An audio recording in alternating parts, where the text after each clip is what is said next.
position ourselves in the forefront of our minds. Watch this.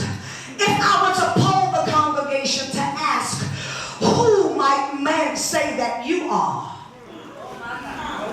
Who might men say that you are? The question would be let me ask a lay member, who would someone define you to be?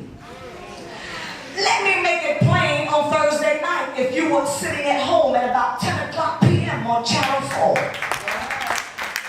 The person who I admire most, the person who we should admire most, the President of the United States of America. I wish I had some help. Can I give a shout out to President Barack Obama? Well, I know my seminary professor would be mighty happy that I'm incorporating current events into my sermon.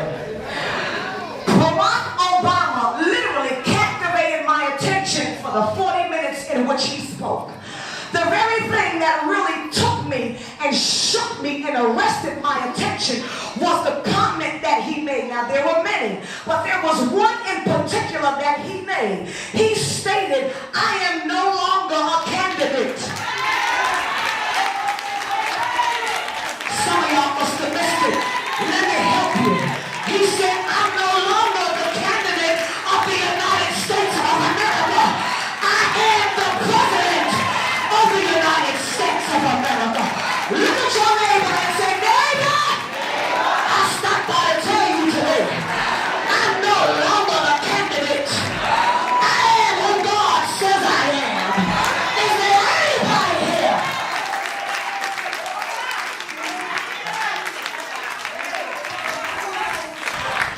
Do you tell the Republican Party, don't get it twisted? 4 years ago, he was a candidate. And his speech was more so about hope and about what we could do. I like the fact that he let Mitt Romney and the crew know that I was a candidate then. I stopped by to tell you, you're looking at the president now. You want best friend. You see, the Republican Party was 4 years ago talking about who Obama used to be. Let me forward you now to 2012. I knew somebody would catch it. I stopped by to tell you that there are some Republicans in your Republican Party who are remembering you for who you used to be.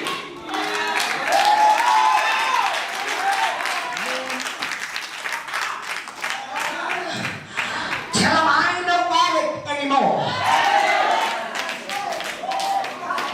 Well, I ain't got no testifiers in here. I ain't a liar anymore. That was me 4 years ago. You're looking at the new and improved. Woo. See? So the reality of it is that we get tripped up by the enemy. Because he always is in a state of contradiction. It is his intent. It is his purpose. It is his desire to contradict the reality that God has placed already in the Word of God. Well, what do you mean by that? Why is it that we walk around doubting the will of God? Why is it that we walk around, some of us, with a double-minded spirit? Double-minded spirit. In other words, you are living in between two opinions. You're living in between two opinions. And the reason why you're living in between two opinions is because instead of getting your instruction from God, you're getting your instruction from all of your friends. I ain't got no help up in here.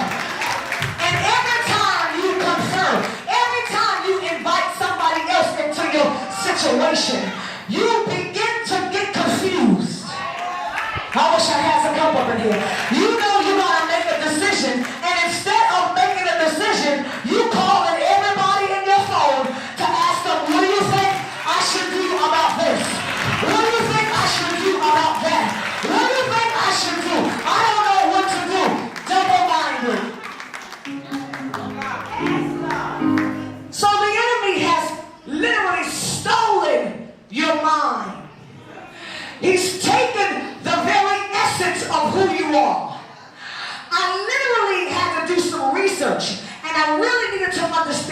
Why is our minds so important? Why is it that the battlefield of the enemy, the battlefield, the warfare, everything that the devil is fighting for is in our mind? There's some research I looked up. The cerebral cortex.